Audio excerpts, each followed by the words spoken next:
Welcome to my channel study online 1.11। इस channel पर आपको फार्माकोलॉजी पढ़ाई जाती है और ये जो वीडियो है ये एक सीरीज ऑफ वीडियो से ताल्लुक़ रखती है जिसका नाम है एंटी माइक्रोबियल्स। एंटी माइक्रोबियल में एक क्लास आती है पेनिसिलिन्स और पेनिसिलिन में एक ड्रग है पेनिसिलिन वी जो कि एक नेचुरल पेनिसिलिन है।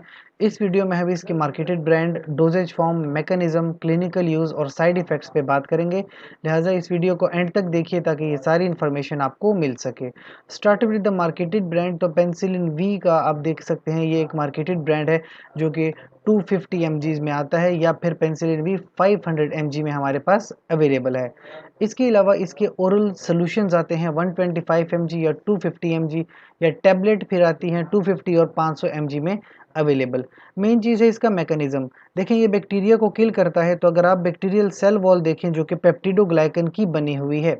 पेप्टिडोग्लाइकन जो है इसके जो सब यूनिट्स होते हैं ये आपस में क्रॉस लिंकिंग करते हैं जिसको हम कहते हैं ट्रांसपेप्टाइडेशन।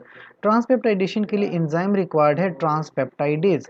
आपकी जो ड्रग है पेनिसिलिन वो इस ट्रांसपेप्टाइडेज एंजाइम को ब्लॉक कर देती है जिसकी वजह से पेप्टिडोग्लाइकन की सेल वॉल सिंथेसिस रुक जाती है और इसके रिजल्ट में जो है अल्टीमेटली बैक्टीरिया की सेल डेथ हो जाती है। तो इस तरह से पेनिसिलिन भी अपना बैक्टीरियासिडल इफेक्ट प्रोड्यूस करती है। क्लिनिकल यूजेस यानी आप कहाँ-कहाँ इस ड्रग का इस्तेमाल कर सकते हैं। तो मुख्तलिफ तरह के इन्फेक्शंस हैं।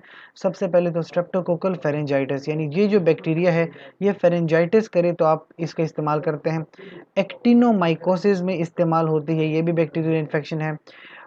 एरिसिप्लाज्म में इस्तेमाल होती है जो कि बैक्टीरियल इन्फेक्शन है। अच्छा, पेरिडोंटल इन्फेक्शंस यानी कि जब आप डेंटल प्रोसीजर्स करवा रहे हो उस दौरान कभी-कभी इन्फेक्शंस हो जाते हैं, उसमें आप प्रोफाइलेक्टिकली ड्रग का इस्तेमाल कर लेते हैं। इसके अलावा रिकरेंट रूमेटिक फीवर यानी बार-बार अगर रूमेटिक फीवर हो रहा है आप इस्तेमाल कर सकते हैं प्रोफाइलेक्टिकली यानी अभी हुआ नहीं है, आपको पता है आपको अक्सर ही प्रॉब्लम हो जाती है तो आप होने से पहले आप ड्रग इस्तेमाल करते हैं। प्रोस्थेटिक जॉइंट इन्फेक्शंस ये ऑफ द लेबल यूज़ है इसका। अगर किसी ने प्रोस्थेटिक्स लगाए हैं तो उसमें भी आप इस ड्रग का इस्तेमाल करते हैं। डोज़ की बात करें तो मैक्सिमम आपने देखा कि 500 mg की इसकी डोज़ आती है या फिर 250 mg में इसकी डोज़ अवेलेबल है। वो फिर आप पे डिपेंड करता है कि आप दिन में 1 बार लेते हैं या फिर 2 बार इस्तेमाल करते हैं। कोर्स इसका तकरीबन 10 दिनों तक है। एक्टिनोमाइकोसिस में अगर माइल्ड है तो आप 2 से 4 ग्राम पर डे के हिसाब से इस्तेमाल करते हैं तकरीबन 8 हफ्तों तक। या अगर कोई सर्जिकल प्रोसीजर है तब भी आप 2 से 4 ग्राम इस्तेमाल करते हैं तकरीबन 6 से 12 महीनों तक। एरिसिप्लास जहाँ तक बात है तो 500 mg पर ओरल आप इस्तेमाल कर रहे हैं। जिन लोगों को दांतों के किसी प्रोसीजर से इन्फेक्शन हो गया है तो 250 से 500 mg आप इस्तेमाल करते हैं 5 से 7 दिनों तक। अगर तो आपको रूमेटिक फीवर की इशू है तो प्रोफाइलेक्टिकली आप 250 mg की ड्रग ले सकते हैं दिन में 2 बार। या फिर जॉइंट इन्फेक्शन हो गया तो 500 mg पर ओरल लेते हैं दिन में 2 बार।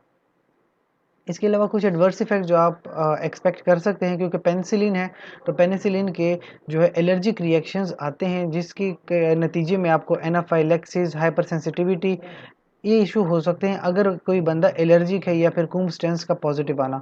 इसके अलावा किडनी पे इसका असर है, इंटरस्टिशियल नेफ्राइटिस, एनीमिया कर सकता है, सीजर्स कर सकता है, वॉमिटिंग इसका एक एडवर्स इफेक्ट है। ओरल कैंडिडियासिस यानी जो है फंगल इन्फेक्शन के चांसेस, नोजिया, डायरिया इसके नॉट फ्रीक्वेंट हैं। यानी ये ज़्यादातर लोगों में नहीं होते लेकिन अगर कोई बंदा एलर्जिक है टुवर्ड्स पेनिसिलिन तो उसमें ये इश्यूज़ हो सकते हैं।